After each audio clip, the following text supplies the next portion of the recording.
안녕하십니까.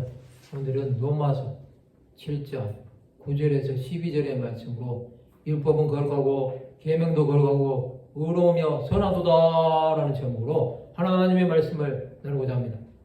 본 말씀은 전에 율법을 깨닫지 못했을 때에는 내가 살았더니 계명에 이르며 죄는 살아나고 나는 죽었도다. 생명에 이르게 할 그 계명이 내게 대하여 도리어 사망에 이르게 하는 것이 되었도다. 제가 기회를 타서 계명으로 말미암아 나를 속이고 그것으로 나를 죽였는지라. 이로 보건대 율법은 거룩하고 계명도 거룩하고 의로우며 선하도다.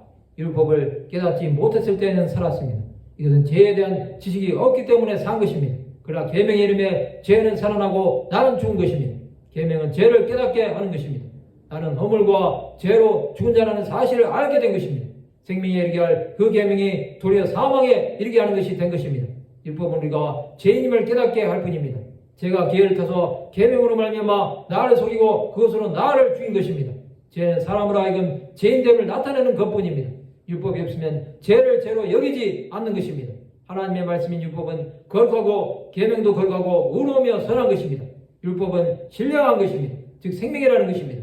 하나님의 말씀으로 영생에 이르게 합니다. 계명이 없었다고 한다면 하나님의 사람들이 하나님을 섬기는 방법을 몰랐을 것입니다.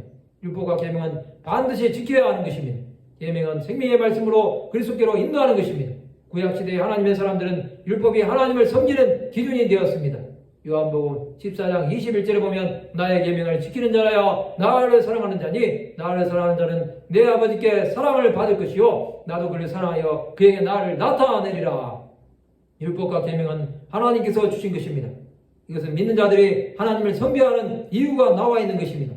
하나님의 말씀인 율법은 진리 대신 예수 그리스도를 발견하는 통로가 되는 것입니다. 시편 119편 73절에서 74절에 보면 주의 손이 나를 만들고 세우셨사오니 내가 깨달아 주의 계명들을 배우게 하소서. 주를 경외하는 자들이 나를 보고 기뻐하는 것은 내가 주의 말씀을 바라는 까닭이니이다. 예수께서는 율법으로 회당에서 가르치셨습니다. 또 제석에 주셨습니다. 그러나 율법의 정신은 변하지 않는 것입니다. 예수께서는 율법과 계명의 거룩함을 보여주신 것입니다. 사도들은 율법의 완성인 예수를 따라감으로 율법의 거룩함과 계명의 거룩함을 알게 된 것입니다. 그들은 하나님 나라를 전파함으로 의로우며 선하신 주 예수를 증거하는 자들이 된 것입니다. 성도 여러분, 율법과 계명은 예수를 증거하기 위해 존재하는 것입니다. 이것은 역대도 십자가를 지심으로 완전해진 것입니다. 구약은 오실 메시아를 증거했습니다. 신약은 오신 메시아 예수 그리스도께서 친히 하나님 나라를 전파하심으로 약속이 성취된 것입니다.